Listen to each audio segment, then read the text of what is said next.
14 سال میشه که با این کلینیک آشنا شدم، کار میکنیم. شروع کارم مشاوره و مشورت گرفتن تو امور فردی بود، فردی و خانوادگی.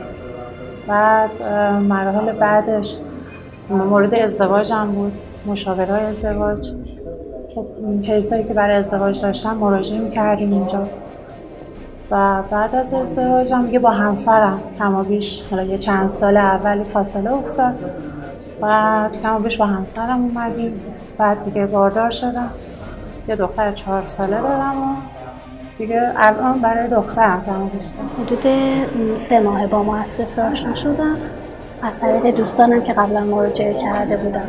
مدت کمی هست که من آشنا شدم، اما خدماتی که گرفتم در ارتباط با روانشناسی فردی بوده، در ارتباط با تربیت فرزند بوده و توی کارگاه‌های عشق و دلبستگی که شرکت کردم خیلی راضی بودم.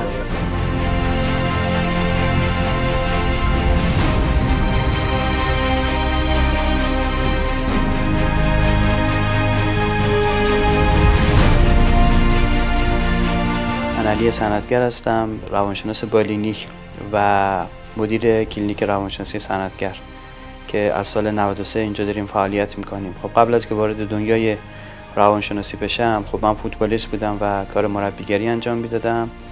بعدش هم خب تونستم مدارک و مدارج مربیگری رو طی بکنم و مدرک بین‌المللی مربیگری از اروپا بگیرم و مدرس کنفدراسیون فوتبال آسیا بشم. خب از اونجایی که دنیای ورزش ارتباط عمیقی با روانشناسی داشت و من به شدت عاشق روانشناسی بودم، درس روانشناسی خوندم و تونستم که به عنوان روانشناس بالینی در خدمت جامعه باشم و توی کلینیکمون بتونیم سرویس دهی‌های خوبی به مردم توی این زمینه بدیم.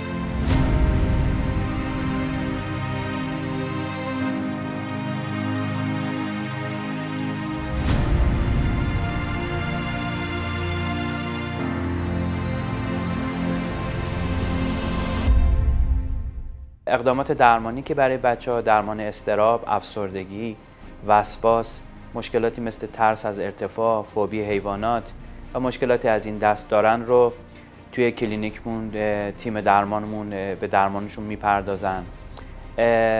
تستای متفاوت روانشناسی برگزار میشه.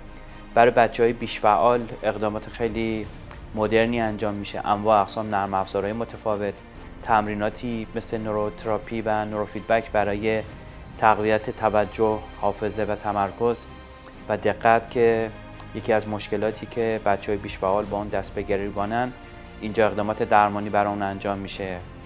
و مهارت‌های فرزندپروری به والدین، کارگاهی تکنیک‌های تغییر رفتار در کودکان که کارگاهی بسیار جدید هست، اقداماتیه که توسط دپارتمان کودک ما انجام میشه.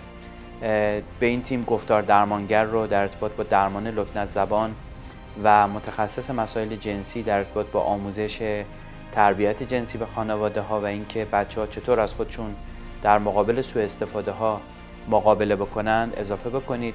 بنابراین ما یه پکیج بسیار مدرنی داریم در دپارتمان کودکمون که این دپارتمان در ارتباط با فرزندپروری طلاق، بازی درمانی ویژه کودکان طلاق هم اقداماتی انجام میده. بخش بعدی ما دپارتمان زوج درمانی ماست که مشاوره ازدواج، زوج درمانی، مشاوره طلاق تو اون انجام میشه که یک تیم خیلی حرفه‌ای داریم. ما چندین زوج درمانگر داریم، مشاور خانواده داریم که پوشش میدن مسائل زوجی زوجین رو و مشکلاتی رو که اونجا وجود داره رو مرتفع میکند.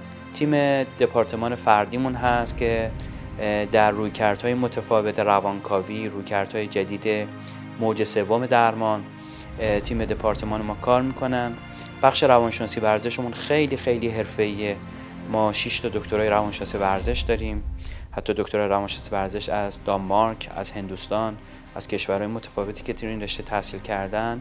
خب خیلی تیم حرفه‌ای روانشناسی ورزش ما در ارتباط با سرویسی به باشگاه‌های ورزشی در رشته‌های متفاوت حرفه‌ایه.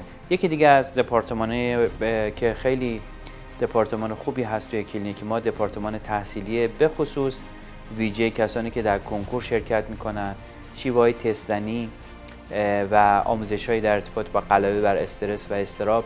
چون ما میدونیم که کسانی که درگیر کنکور هستن مقداری اضطراب و استرس رو تجربه میکنن.